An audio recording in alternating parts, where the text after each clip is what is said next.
Hola, bienvenidos y bienvenidas. Soy Natalia Treviño y en esta oportunidad vamos a desarrollar el tema Infecciones asociadas al cuidado de la salud o IACS, primera parte. La agenda de los contenidos que abordaremos en esta clase tiene como objetivo que al finalizar seamos capaces de responder ¿qué son las infecciones asociadas al cuidado de la salud? ¿Cómo se pueden adquirir estas infecciones? ¿Cuáles son los microorganismos más frecuentemente involucrados? ¿Cuáles son las infecciones asociadas al cuidado de la salud más frecuentes? Y los factores de riesgo que favorecen su desarrollo. ¿Qué sucede con las infecciones asociadas al cuidado de la salud en el mundo y en nuestro país? ¿Qué estrategias de intervención tenemos disponibles? Y por último, ¿cómo podemos prevenir las infecciones asociadas al cuidado de la salud? ¿Y qué rol cumplimos nosotros como personal de salud en el desarrollo de este tipo de infecciones? Una infección asociada a cuidados de la salud, anteriormente también conocida como infección intrahospitalaria, es aquella infección que no está presente ni en periodo de incubación al momento de ingreso de un paciente en el hospital. ¿Cuándo puede aparecer una infección asociada a cuidados de la salud?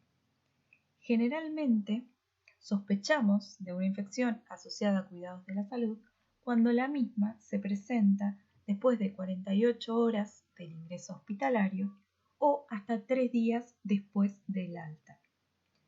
Si el paciente tiene que ser sometido a una cirugía, por ejemplo, posterior a una apendicitis, la infección asociada a cuidados de la salud puede ocurrir hasta un mes después de la cirugía. En caso de que el paciente necesite una prótesis, por ejemplo, una prótesis de cadera, la infección asociada a cuidados de la salud puede ocurrir hasta un año después de la intervención quirúrgica. ¿A quiénes involucra? La infección asociada a cuidados de la salud involucra a pacientes internados, a pacientes en contacto permanente con el sistema de salud, pacientes que reciban diálisis, quimioterapia o que residan en geriátricos o alguna otra institución, al personal de salud. Nosotros también somos susceptibles a adquirir una infección asociada a cuidados de la salud y con menor frecuencia a cualquier otro individuo que circule por el hospital. Las infecciones asociadas a cuidados de la salud afectan desde un 3 a un 17% de todas las personas que requieran internación. A mayor complejidad de los pacientes asistidos en los hospitales, mayor es el riesgo de adquirir una infección hospitalaria. Por eso, si bien las infecciones asociadas a cuidados de la salud ocurren en todos los ámbitos sanitarios, su frecuencia es mayor en las unidades de cuidados intensivos. Las infecciones asociadas a cuidados de la salud constituyen un grave problema sanitario, debido a que generan un gran impacto a nivel asistencial, económico y social. Algunas de sus consecuencias son el aumento de los días de internación, los costos adicionales para los sistemas de salud, para los pacientes y para sus familias, la discapacidad a largo plazo, la mayor resistencia de los microorganismos a los antimicrobianos e incluso pueden producir muertes innecesarias. Se las considera infecciones endemoepidémicas.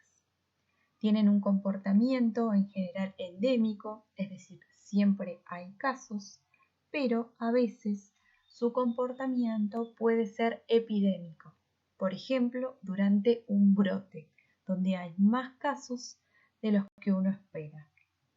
A su vez, las infecciones asociadas a cuidados de la salud son controlables, pero difícilmente erradicables. Muchos son los factores que contribuyen a la patología de las infecciones asociadas al cuidado de la salud. Por eso decimos que su origen es multifactorial e involucra a 3 componentes: microorganismo, hospedador o huésped y medio ambiente. Comencemos por el microorganismo. Este puede ser una bacteria, un virus, un parásito o un hongo. Los factores del microorganismo que están involucrados en las IACS son la dosis infectante, que hace referencia al número de microorganismos que son necesarios para causar enfermedades, la virulencia, que es la capacidad del microorganismo de causar enfermedad grave o incluso la muerte del paciente, y la resistencia antimicrobiana, que es la que se produce cuando los microorganismos sufren cambios que hacen que los fármacos o medicamentos utilizados para tratar las infecciones dejen de ser eficaces. Con respecto a los factores del hospedador, tenemos las edades extremas, por ejemplo, los recién nacidos, neonatos y ancianos son más susceptibles a las infecciones debido a su sistema inmune. El estado inmune, es decir, cómo actúa la defensa natural del cuerpo contra las infecciones, eso se relaciona también con lo anterior, si nuestro sistema inmune actúa correctamente o si se encuentra alterado por alguna causa. Las enfermedades de base, diabetes, enfermedades oncológicas, pacientes neutropénicos o en tratamiento con corticoides. Y por último, las intervenciones diagnósticas y terapéuticas que se realizan sobre los pacientes. Por ejemplo, biopsias, exámenes endoscópicos, cateterizaciones, intubaciones y procedimientos quirúrgicos. Todos estos aumentan el riesgo de infección. Respecto a los factores del medio ambiente, tenemos por un lado lo que denominamos ambiente animado, que es lo que está formado por el paciente, por los otros pacientes y por el personal de salud. El ambiente inanimado comprende, por su parte, por ejemplo, la cama del paciente, las barandas, las mesas, los monitores, el instrumental médico, como estetoscopios, termómetros, tensiómetros. Sobre estos conceptos vamos a desarrollar más en las siguientes diapositivas. ¿Cómo se adquiere una infección asociada al cuidado de la salud? Las fuentes de adquisición pueden ser endógenas o exógenas. Cuando hablamos de fuentes endógenas, nos referimos a que las infecciones son causadas por microorganismos de la microbiota normal del paciente. Estos microorganismos pueden transmitirse a otros sitios fuera del hábitat natural, por ejemplo, una infección del tracto urinario que es producida por microorganismos de la flora gastrointestinal. Pueden reproducirse excesivamente después de un tratamiento antibiótico, como es el ejemplo de la diarrea producida por Clostridium difficile. Cuando hablamos de fuentes exógenas, nos referimos a que la infección se transmite a través de reservorios presentes en el hospital. Un reservorio es el hábitat donde los microorganismos viven, crecen y se multiplican. Los reservorios pueden ser animados o inanimados. Ejemplos de reservorios animados son el personal de salud y los pacientes. Nosotros, como personal de salud, podemos transmitir microorganismos durante la atención del paciente, fundamentalmente a través de nuestras manos, a través de secreciones respiratorias, si por ejemplo acudimos a nuestro trabajo cursando un resfrío común o una faringitis, o incluso a través de lesiones en piel, por ejemplo, si el personal de salud está cursando una infección por el virus herpes simple. El reservorio inanimado es el ambiente hospitalario. Varios son los tipos de microorganismos capaces de sobrevivir bien en este ambiente. En aguas, en zonas húmedas, en los sistemas de ventilación de las habitaciones, en artículos como ropa de cama, en dispositivos médicos, en los alimentos, en infusiones o fluidos administrados a los pacientes, por ejemplo, por vía intravenosa. La principal característica de las fuentes exógenas es que pueden ser prevenibles. A modo de ejemplo de reservorio inanimado y para reforzar la idea de que las superficies contaminadas aumentan los riesgos de transmisión cruzada o de infecciones exógenas, veamos la siguiente imagen. Es una habitación de un hospital donde cada cruz verde representa lugares donde se han aislado enterococos. Para que comprendan la magnitud de esto, los enterococos son bacterias que forman parte de la microbiota habitual del intestino del ser humano, es decir, bacterias que se encuentran en la materia fecal. Los enterococos son capaces de volverse resistentes a ciertos antibióticos y de generar infecciones que comprometen la vida del paciente. Las infecciones asociadas al cuidado de la salud son resultado de secuencias de interacciones y de condiciones que permiten que un microorganismo ingrese y afecte a un hospedador susceptible. Esta secuencia de interacciones es lo que conocemos como cadena de transmisión. Específicamente, se requiere que un microorganismo deje su reservorio a través de una puerta de salida.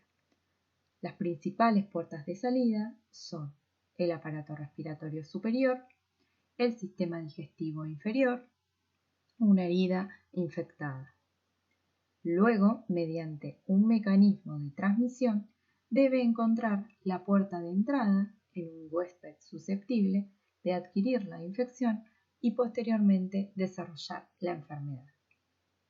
Las principales puertas de entrada son el aparato respiratorio superior, el sistema digestivo y las soluciones de continuidad de la piel.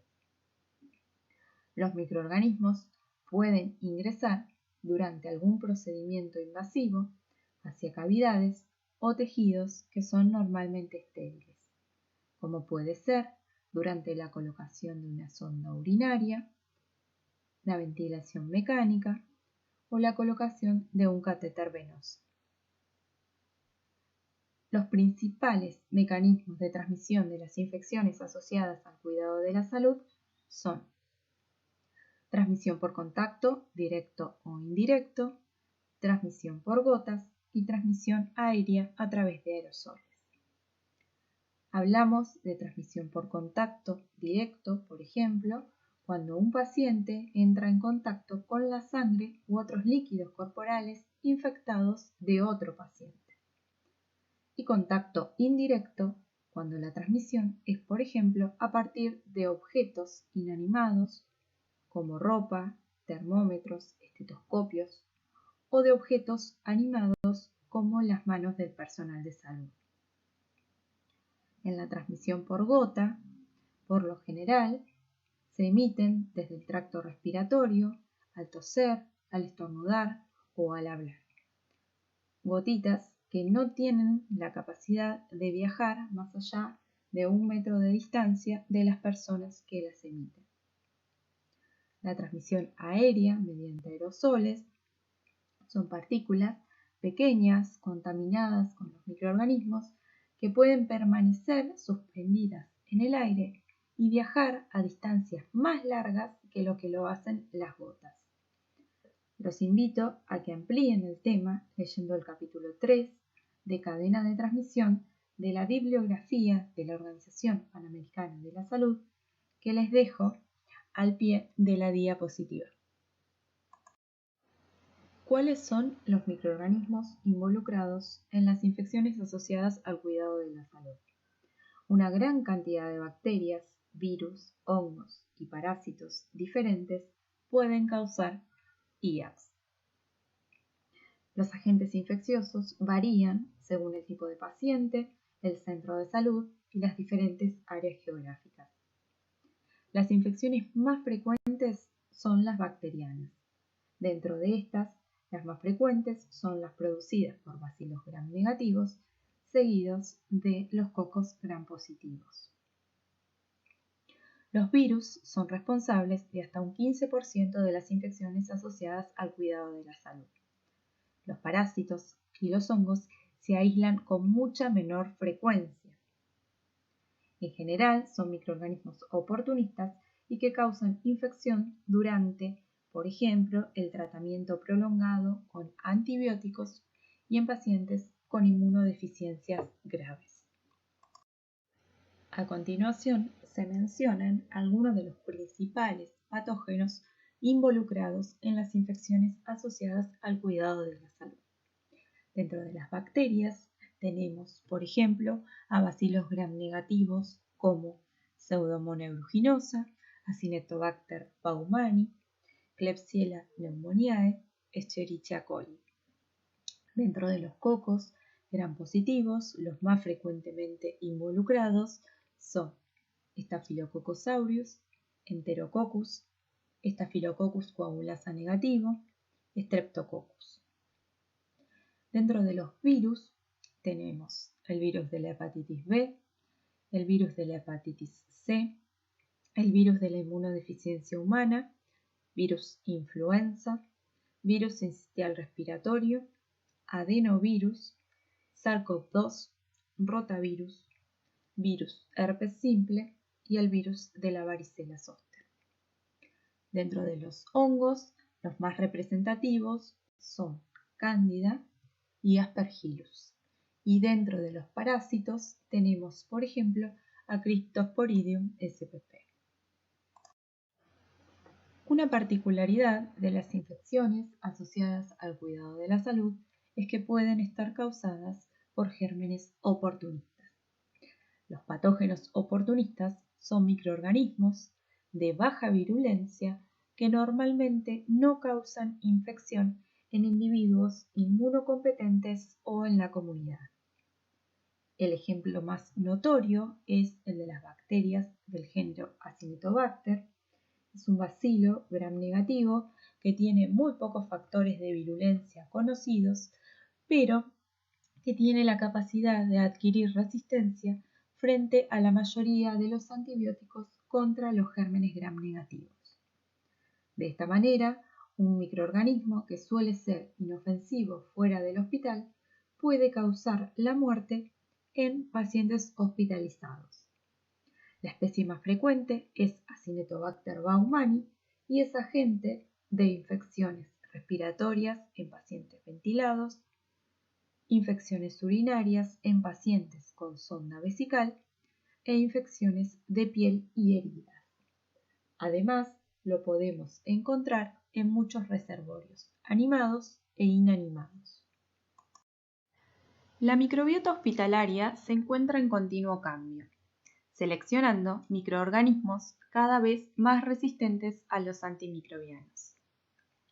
En esta diapositiva están representados los principales mecanismos de resistencia bacterianos a los antibióticos. La idea no es profundizar en cada uno. Para esto los invito a que repasen la clase de mecanismos de resistencia bacteriana a los antibióticos que desarrolla muy bien este tema. La idea es mostrarles cuáles son los mecanismos de resistencia de algunas de las bacterias más frecuentemente involucradas en las infecciones asociadas al cuidado de la salud. Los círculos celestes de bordes negros en la imagen representan a la molécula de antibiótico. Veamos, por ejemplo, al Staphylococcus aureus resistente a la meticilina o SAM-R. Este coco, gram positivo, es resistente a casi toda la familia de los beta-lactámicos. Y el mecanismo por el cual esto ocurre es porque por medio de un gen adquirido es capaz de modificar el sitio al que se une el antibiótico, que es una proteína que participa en la síntesis de la pared celular de la bacteria. En el caso de los bacilos gram negativos, y fundamentalmente en el grupo de las enterobacterias, denominadas así porque forman parte de la microbiota gastrointestinal, el principal mecanismo de resistencia adquirido es el enzimático. Estas bacterias pueden sintetizar enzimas capaces de modificar o destruir al antibiótico. Los ejemplos más frecuentes son las enterobacterias productoras de beta-lactamasas de espectro extendido, o BLE, que inactivan a muchos beta-lactámicos, excepto a los carbapenemes, uno de los antibióticos más potentes de esta familia. Y las enterobacterias productoras de carbapenemasas, que son capaces de inactivar incluso a los carbapenemes. Dentro de los bacilos gram negativos Pseudomonas aeruginosa y Acinetobacter baumannii, además de tener enzimas que inactiven a los antibióticos, se vuelven resistentes a los mismos por las características de sus membranas. Ambos microorganismos pueden cerrar los poros en sus membranas e impedir la entrada de los antibióticos. También pueden expulsar el antibiótico que ingresa a la bacteria por medio de bombas de flujo. El principal factor determinante de resistencia bacteriana es el uso inadecuado de antibióticos, ya sea para tratamiento o profilaxis de las infecciones. Hacemos uso inadecuado de antibióticos, por ejemplo, con la automedicación, cuando el antibiótico que elegimos para tratamiento no es la mejor opción disponible, cuando lo administramos incorrectamente o se lo damos a un paciente que no lo necesita. El mal uso o en exceso de los antibióticos facilita la selección de bacterias cada vez más resistentes, no solo a un antibiótico, sino a varios de ellos. Nos introducimos así en el concepto de multiresistencia. Hablamos de gérmenes multiresistentes cuando el microorganismo, en este caso una bacteria, presenta resistencia a 3 o más grupos o familias de antibióticos, utilizados de elección en el tratamiento de las infecciones producidas por ese microorganismo. Los gérmenes multiresistentes nos generan fuertes dolores de cabeza, porque nos reducen mucho las opciones de tratamiento, pueden diseminar su mecanismo de resistencia rápidamente entre otras bacterias, y las infecciones por estos microorganismos se asocian a mayor morbilidad, mortalidad y mayores costos económicos. Ejemplos de microorganismos resistentes y multiresistentes involucrados en las infecciones asociadas al cuidado de la salud son Staphylococcus aureus meticilino resistente o SAM-R, Enterococo vancomicina resistente o EBR, enterobacterias productoras de carbapenemasas, Pseudomonas aeruginosa multiresistente o Acinetobacter baumannii multiresistente. A continuación, se enumeran los 4 focos más frecuentes e importantes de infecciones asociadas al cuidado de la salud. Las infecciones del tracto urinario, las infecciones del tracto respiratorio inferior, las infecciones intravasculares o infecciones de la sangre y las infecciones de sitio o herida quirúrgica. Tengan presentes que hay muchos otros sitios de infección potenciales, como por ejemplo las infecciones de piel y tejidos blandos, como las úlceras o las quemaduras, las infecciones gastrointestinales, como las gastroenteritis, las infecciones ginecológicas, como las endometritis y otras infecciones de órganos genitales que pueden ocurrir después del parto. En las siguientes diapositivas vamos a mencionar los principales factores de riesgo asociados con cada uno de estos focos más frecuentes de IACS y los microorganismos involucrados. En la segunda parte de la clase desarrollaremos con mayor profundidad las infecciones del tracto urinario y las infecciones del tracto respiratorio inferior, las infecciones de la sangre o intravasculares y las infecciones de sitio o herida quirúrgica se desarrollarán más adelante en los talleres correspondientes. Comencemos por las infecciones urinarias. La cateterización del tracto urinario, es decir, la colocación de una sonda vesical, y su permanencia en las vías urinarias constituyen el factor de riesgo más importante para la colonización y la infección. Las sondas vesicales tienen como objetivo el drenaje continuo de orina con fines tanto terapéuticos como diagnósticos. Por otra parte, los procedimientos urinarios invasivos o en estructuras cercanas a las vías genitourinarias también constituyen un factor de riesgo para las infecciones urinarias intrahospitalarias. Los agentes etiológicos más frecuentemente involucrados son, dentro de las bacterias, las enterobacterias como Escherichia coli, Klebsiella, Proteus, bacilos gram negativos como Pseudomonas aeruginosa y cocos gram positivos como los enterococos. Dentro de los hongos podemos citar como ejemplo a las levaduras del género Cándida. Dentro de las infecciones del tracto respiratorio inferior, la neumonía intrahospitalaria es una de las entidades más frecuentes. El principal factor de riesgo para su desarrollo es la ventilación mecánica, que es una ayuda artificial a la respiración que introduce gas en la vía aérea del paciente por medio de un sistema mecánico externo. Otros factores de riesgo son la aspiración de secreciones respiratorias, producto del estado de confusión o de depresión del nivel de conciencia que sufren algunos pacientes hospitalizados y que impide utilizar la deglución y el reflejo de la tos como mecanismo de defensa. La enfermedad pulmonar crónica, la cirugía torácica o abdominal o los fármacos que disminuyen la acidez gástrica también constituyen factores de riesgo para las infecciones respiratorias bajas. Los agentes etiológicos más frecuentemente involucrados son, dentro de las bacterias, los bacilos gram negativos como las enterobacterias, Klebsiella, Enterobacter, bacilos gram negativos como Pseudomonas aeruginosa, Acinetobacter baumannii, cocos gram positivos como Staphylococcus aureus.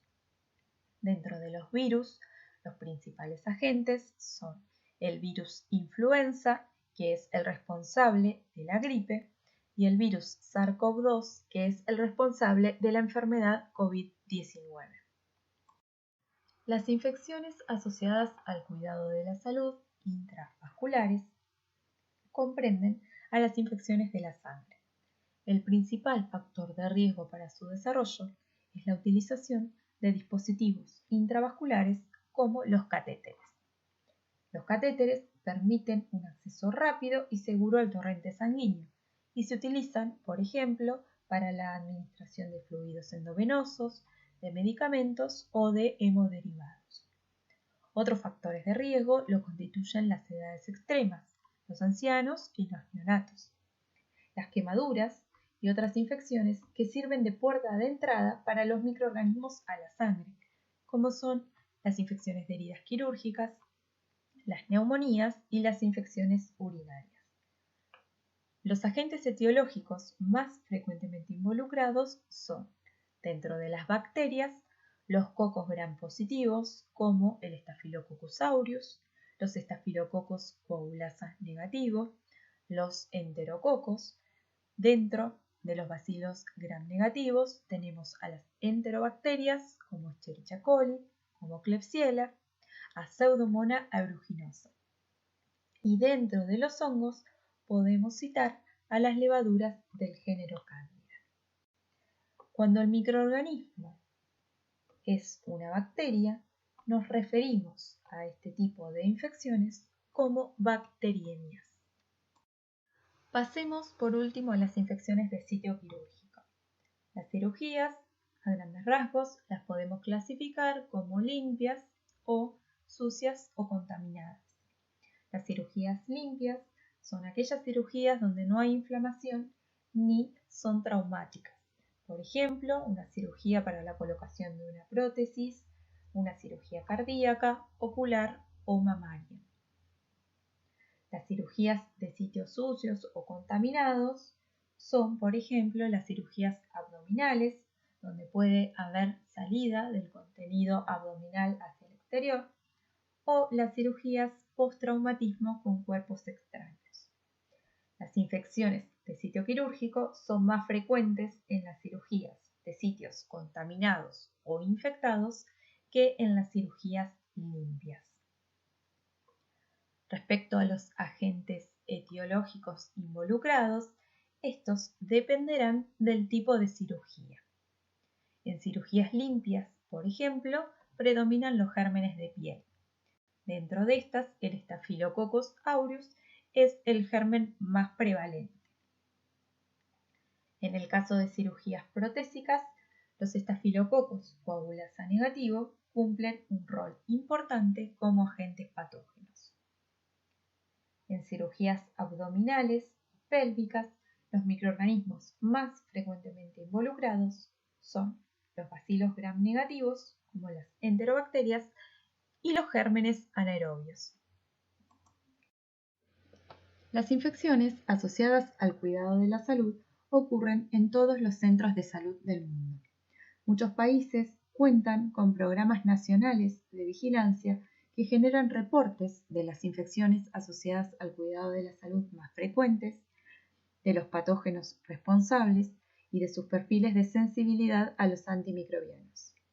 En España, por ejemplo, gracias a su registro nacional, se sabe que la infección asociada al cuidado de la salud más frecuente es la infección del tracto respiratorio inferior, puntualmente la neumonía intrahospitalaria.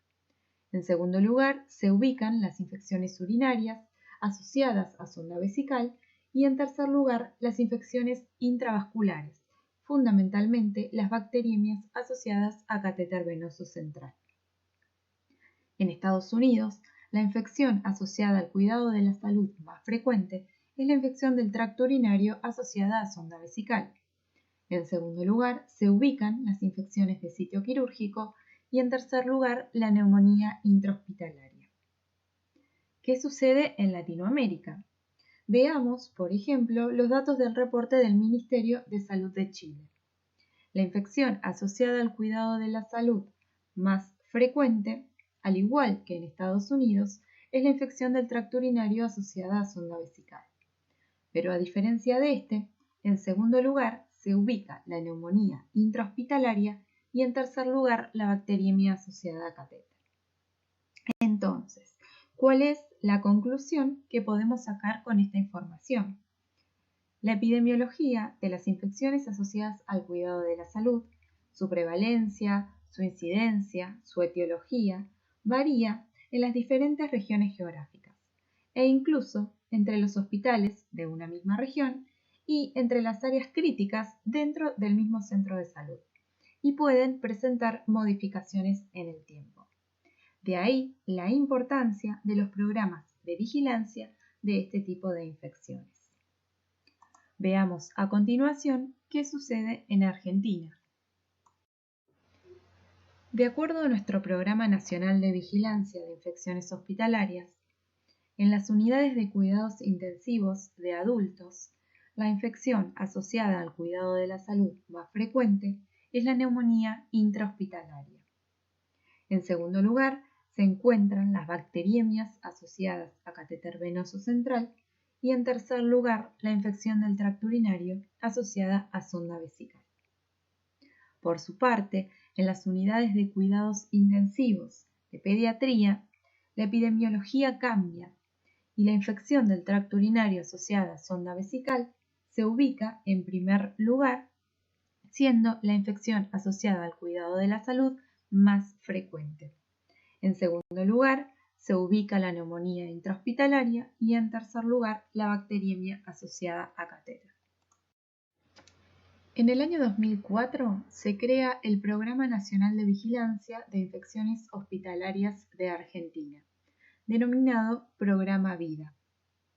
En la actualidad, este programa cuenta con más de 150 hospitales y sanatorios adheridos, que vuelcan la información de sus infecciones asociadas al cuidado de la salud, de los patógenos responsables y su sensibilidad antimicrobiana, en las áreas críticas y no críticas de sus centros de salud.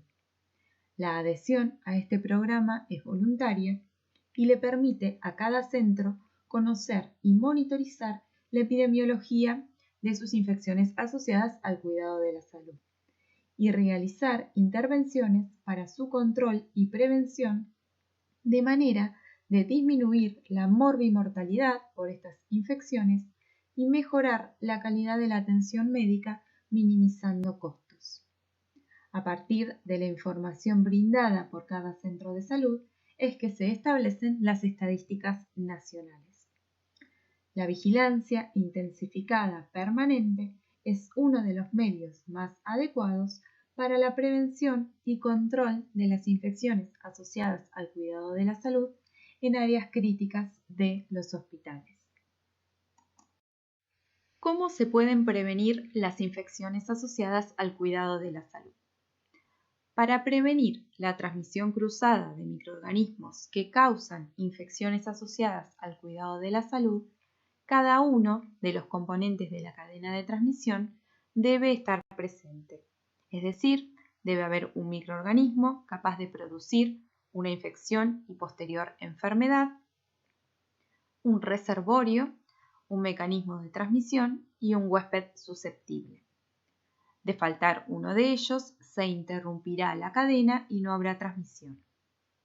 Así, por ejemplo, si el microorganismo está causando una enfermedad, podemos comenzar con un tratamiento antibiótico adecuado para, por un lado, tratar dicha enfermedad y, por otro lado, evitar la transmisión del microorganismo.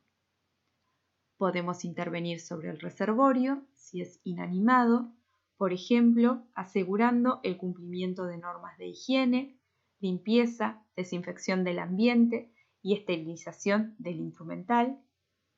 Podemos intervenir sobre el paciente, ya sea que actúe como reservorio o como huésped susceptible, y sobre la puerta de salida o de entrada del microorganismo según sea el caso. Con una correcta higiene del paciente, uso de técnicas asépticas en cada procedimiento que realicemos sobre el mismo, utilización de precauciones estándares como higiene de manos, uso de equipos de protección personal, prevención de exposiciones por accidentes con instrumentos cortopunzantes y cuidado en el manejo del ambiente y de la ropa, de los desechos, las soluciones y los equipos. A nivel del mecanismo de transmisión, podemos bloquear este paso, nuevamente con la implementación de precauciones estándares y adicionales, de acuerdo a los mecanismos de transmisión. Medidas de aislamiento de gota, de contacto o aislamiento respiratorio según corresponda. En este punto, los invito a que repasen el taller de bioseguridad que hace referencia a este tema. Como ustedes pueden observar, son muchos los puntos en los que podemos y debemos intervenir para cortar la cadena de transmisión y prevenir las infecciones asociadas al cuidado de la salud. La estrategia de prevención de las infecciones asociadas al cuidado de la salud requiere un abordaje multifactorial, en el que la higiene de manos es fundamental. Al reducir el número de microorganismos presentes en las manos, principalmente la flora transitoria, la higiene de ellas es una de las estrategias más eficaces para prevenir la transmisión cruzada de microorganismos que causan las infecciones asociadas al cuidado de la salud. Sin embargo, el lavado de manos por sí solo no es suficiente para prevenirlas, aunque sí es el componente más importante de las precauciones estándares. A modo de resumen de las medidas de prevención de las infecciones asociadas al cuidado de la salud, podemos mencionar la utilización de precauciones estándares y precauciones adicionales de acuerdo al mecanismo de transmisión, el establecimiento y cumplimiento de normas de higiene personal, la eliminación de residuos, desinfección y bioseguridad, el uso racional de antimicrobianos para evitar la selección de gérmenes multiresistentes, la vigilancia epidemiológica, es decir, la búsqueda y detección del paciente portador de gérmenes multiresistentes y la implementación efectiva de programas de prevención y control de infecciones. Conocer las infecciones asociadas al cuidado de la salud más frecuentes en el centro de salud en el que trabajamos, los microorganismos que las causan y cómo es su perfil de sensibilidad a los antimicrobianos, nos brinda herramientas para intervenir, por ejemplo, ajustando tratamientos empíricos o diseñando políticas para la transmisión de cepas resistentes. A modo de conclusión, podemos decir que las infecciones asociadas al cuidado de la salud son aquellas infecciones que no están presentes al momento de ingreso de un paciente en el hospital. Las IACS constituyen un importante problema de salud a nivel mundial, debido al gran impacto asistencial, económico y social que generan. Las infecciones asociadas al cuidado de la salud poseen un origen multifactorial que involucra tres componentes: microorganismo, huésped y medio ambiente. Las infecciones asociadas al cuidado de la salud más frecuentes son las infecciones del tracto urinario, fundamentalmente las infecciones del tracto urinario asociadas a sonda vesical, las infecciones respiratorias bajas, como la neumonía intrahospitalaria, las infecciones intravasculares, principalmente las bacteriemias asociadas a catéter, y las infecciones de sitio o herida quirúrgica. Por último, la vigilancia intensificada permanente es uno de los medios más adecuados para la prevención y control de las infecciones asociadas al cuidado de la salud en las áreas críticas de los hospitales. Recuerden que las infecciones asociadas al cuidado de la salud son prevenibles y son consecuencia de todas las acciones que llevamos a cabo sobre el paciente. Las IACS están directamente relacionadas con la calidad de atención médica de cada establecimiento y es nuestro deber trabajar responsablemente para controlarlas. Para finalizar, les dejo bibliografía para ampliar el tema en estudio. Muchas gracias.